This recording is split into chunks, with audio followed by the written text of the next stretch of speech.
I'm Brian Sidden. It's my brother Brad Sidden. We're with CrowdControlGames.com. And today we're just going to talk about a couple of websites we use to help make our jobs a lot easier when we're in the middle of playing games. Not actually making the games, but while we're playing the games.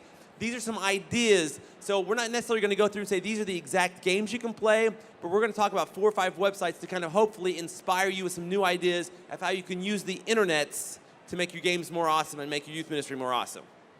That sounds awesome. All right, let's do it. Okay, so has anyone ever done a photo scavenger hunt type thing, right? Everyone's done the photo scavenger hunt thing. It's kind of a pain in the neck sometimes. I'm just going to use that as an illustration to kind of walk through 4 or 5 different types of websites we can use to help automate that process. And so, just a bigger thing, this is website automation. So these are things that will actually, you're getting the web, they're doing things in the background for you. So this is really, this is cool stuff. The web is working for you. It's fantastic. So here's 4 or 5 websites real quick. So this is an example of a photo scavenger hunt game we were playing.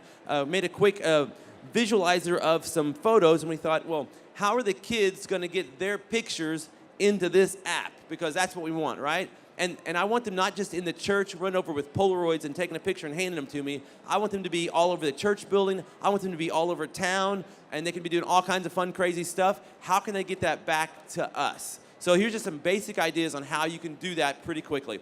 The first thing we're going to talk about is Dropbox, which most of you are probably very familiar with. So if you're not familiar with Dropbox, it's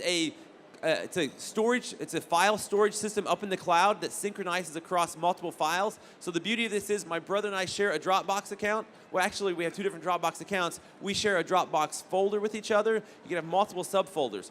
The idea of this is you can, from all over the world, you can get pictures, files, whatever kind of electronic thing you want into Dropbox. Most people can do it from their phone. You can do it from laptops. And so what we did with this one, just to kind of get the ball rolling, is you can, from your phone, take a picture and upload it to Dropbox, right?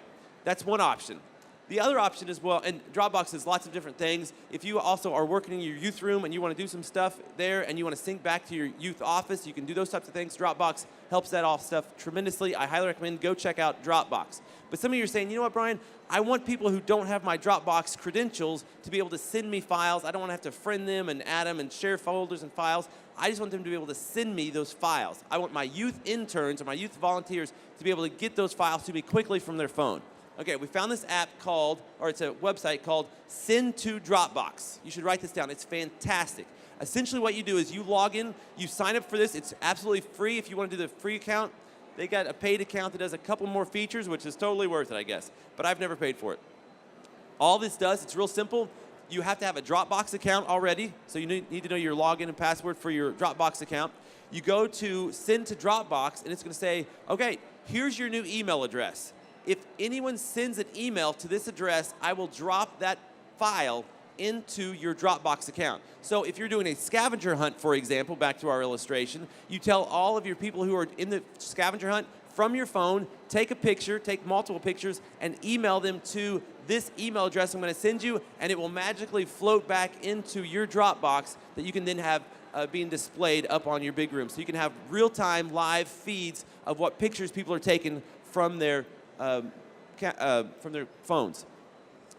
Now, what you might be saying also is, well, Brian, sometimes people take the picture sideways, and sometimes they're real big, and I want them in black and white. I want to be able to do all kinds of crazy stuff, and I don't have time during a real-time automated scavenger hunt. What can I possibly do?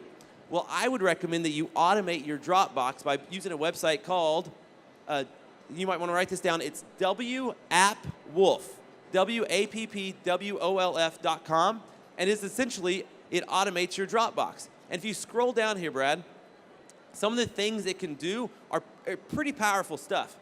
Scroll way down to this list here. So let's say, for example, the type what it's going to do is you're going to sign up for this account, and you're going to say, hey, watch this folder in my Dropbox. And when anything happens in this folder in my Dropbox, I want you to do some things for me.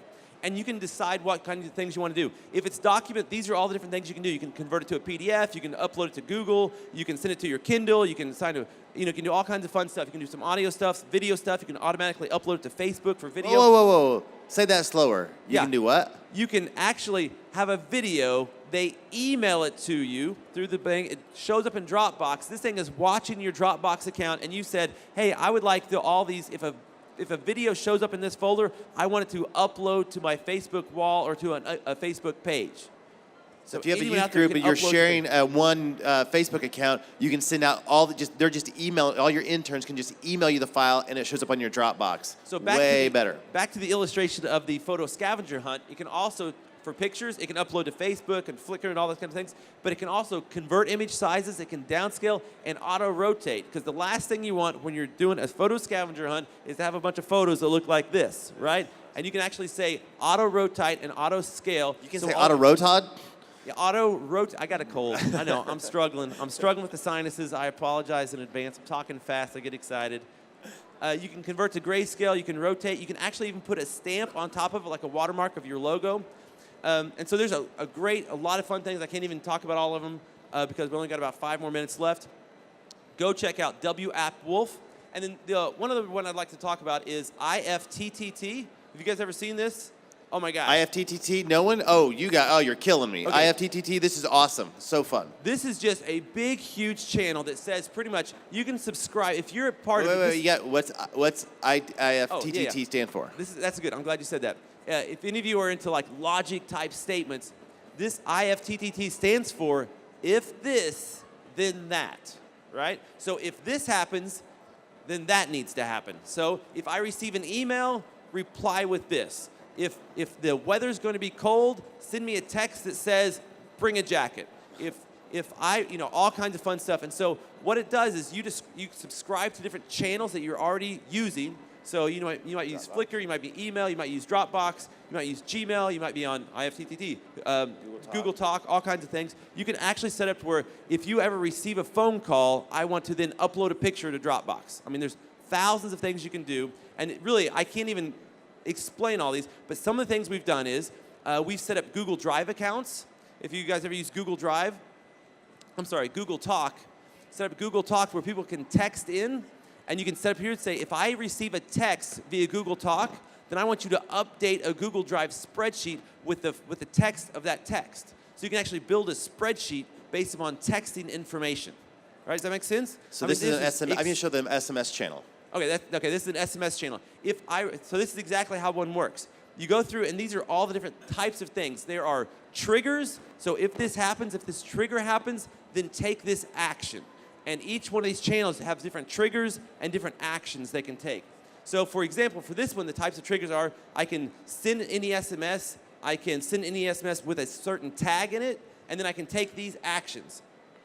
And so, for example, we did one where we told everyone in the audience, hey, text this certain information to this number, and then we're going to display it because we're going to update a Google spreadsheet. Google spreadsheets, then you can convert to an XML file. XML files can be read by all kinds of web apps and visualizer stuff. You can actually automate the visual representation of that data you're getting from texting back into some type of presentation software.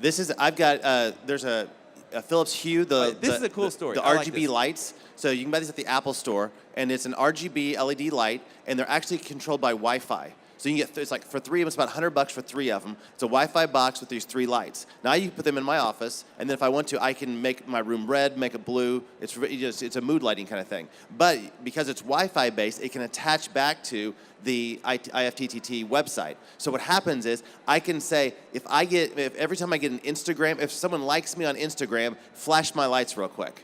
If it's going to be sunny outside, make my lights yellow. If it's going to be raining, make my lights blue. I mean, it's crazy what you can do with this. And so you can automate your entire world with this. So when you go to this site, you make your own recipe, and you can just say, hey, well, I've got Dropbox, and I've got this, so you can mix and match, but there's a bunch of recipes already made, so you can browse through and see what other people have done. Yeah, that's really powerful. It's a really fun, I mean, you can spend hours in this. The community that shares these recipes are pretty fantastic and very creative. So there's a time, so at certain times, take action. If I receive an email, take action. Every time I get an email, blink my lights. That's automation. Who doesn't need that, all right? So anyway, these are just hopefully some ideas to kind of inspire some thinking. I would really recommend checking out these 4 or 5 websites. A lot of really powerful stuff in there. So thanks so much for coming out to the Idea Lab. If you have any questions, Brian and I have a website called crowdcontrolgames.com. We have a lab section where we try to post this kind of stuff. Yep. You can follow us on Twitter and Instagram at crowdcontrols_HQ, and then I'm at Brad Sitton. So thanks a bunch, and we'll see you guys next time in the Idea Lab.